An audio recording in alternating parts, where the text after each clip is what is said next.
Welcome back to my channel. আজকে চলে এলাম এঁচোড়ের একটা নতুন রেসিপি নিয়ে, চিলি এঁচোড়। তো সেটা বানানোর জন্য আগে এঁচোড়টাকে কেটে নিতে হবে ভালো করে। তাই প্রথমে আমি এখানে সব সবজিগুলোই কেটে নিচ্ছি আর কি। তো প্রথমে ক্যাপসিকামগুলো একটু ডুমো ডুমো করে কেটে নিলাম। দুখানা ক্যাপসিকাম নিয়েছি, দুটো পেঁয়াজ নিয়েছি। যদি চিলি এঁচোড়ের রেসিপিটা ভালো লেগে থাকে তাহলে প্লিজ চ্যানেলটাকে একটু সাবস্ক্রাইব করে দেবেন, আর পুরো ভিডিওটা দেখার অনুরোধ রইল। একটা করে লাইক দিতে কিন্তু ভুলো না বন্ধুরা। তো এখানে ক্যাপসিকামগুলো ডুমো ডুমো করে কেটে নিয়েছি, একটা টমেটো দিয়েছি, আর পেঁয়াজগুলো এইভাবে ছাড়িয়ে ডুমো ডুমো করে কেটে নেব। তো এঁচোড়ের তো অনেক কিছু বানিয়ে খেয়ে দেখেছেন, এবার একটু চিলি এঁচোড়টা বানিয়ে খেয়ে দেখুন, দারুণ লাগবে খেতে। এটা রুটি, লুচি, পরোটার সঙ্গেও খেতে কিন্তু দারুণ লাগবে। তো এখানে আমি এঁচোড়টা কেটে নিচ্ছি। দেখুন, প্রথমে খোসাগুলো ভালো করে ছাড়িয়ে নেব।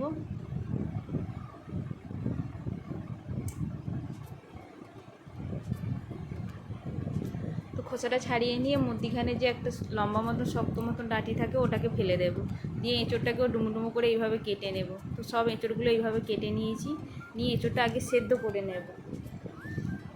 তো হলুদ জল দিয়ে আমি হলুদ দিয়ে কিছুটা দিয়ে এঁচোড়টাকে একটা সিটি দিয়ে নেব। তো এঁচোড়টা সেদ্ধ হয়ে যেতে একটু ঠান্ডা করে নিয়েছি। নিয়ে এখানে আমি 2 চামচ কর্নফ্লাওয়ার নিয়েছি, আর সামান্য একটু লঙ্কা গুঁড়ো দেবো, আর 1 চামচ নুন দিয়েছি, আর একটা ডিমকে ফাটিয়ে দিয়ে দেব। দিয়ে এটাকে বেশ একটুখানি প্রথমে মিশিয়ে নেব। তো এঁচোড়টা আমি তো আগে থেকেই সেদ্ধ করে নিয়েছিলাম, নিয়ে ঠান্ডা হয়ে গেছে। তো এঁচোড়টা দিয়ে দেবো, দিয়ে এর সঙ্গে মাখিয়ে নেব। তো বেশ এঁচোড়টার সঙ্গে কিছুক্ষণ ধরে মাখিয়ে নিলাম। নিয়ে এখানে একটা কড়াই চাপিয়ে দিয়েছি গ্যাসটা অন করে। তো ওতে কিছুটা সাদা তেল দিয়ে দেবো। তো রান্নাটা আমি আজকে সাদা তেলেই করছি আর কি, আপনারা চাইলে সর্ষের তেলেও করতে পারেন। তো আমি এটা করে ভেজে নেব। একদম লাল করে ভাজবো না, একটু হালকা করেই ভেজে নেব আর কি। তো ভাজাটা হয়ে গেছে।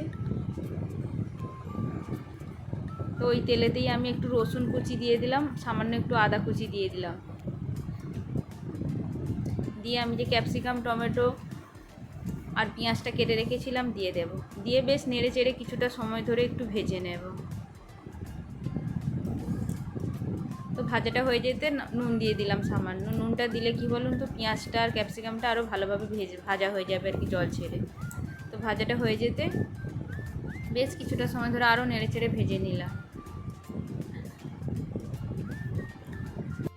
তো আমার এখানে সবজিগুলো ভাজা হয়ে গেছে। আমি তো 2 চামচ মতন সয়া সস দিয়ে দেবো। দিয়েও নেড়ে চেড়ে একটু মিশিয়ে নিলাম ওর সঙ্গে।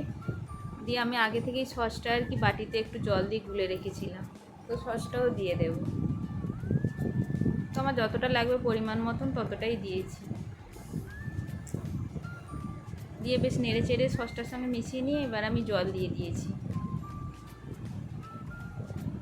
তো কাইটা গাঢ় করার জন্য এখানে একটা বাটিতে একটু কর্নফ্লাওয়ার গুলে নিলাম 1 চামচ মতন, নিয়ে ওটা দিয়ে দেব।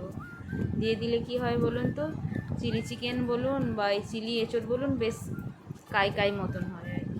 এই দেখুন বেশ মাখা মাখা হয়ে এসেছে। তো এঁচোড়টা আমি এবার দিয়ে দেব। দিয়েও বেশ কিছুটা সময় ধরে একটু ফুটিয়ে নেব, যাতে এঁচোড়টার ভেতরে মশলাগুলো সব যেতে পারে, যে তবে তো টেস্ট হবে খেতে। এই দেখুন আমার চিলি এঁচোড়টা হয়ে গেছে। দেখতেও যেমন সুন্দর হয়েছে, খেতেও তো কিন্তু দারুণ সুন্দর হয়েছে। যদি রেসিপিটা ভালো লেগে থাকে তাহলে একটা কমেন্ট করবেন। আবার চলে আসবো কোনো নতুন রেসিপি নিয়ে। তো বন্ধুরা, ভালো থেকো, সুস্থ থেকো, টাটা।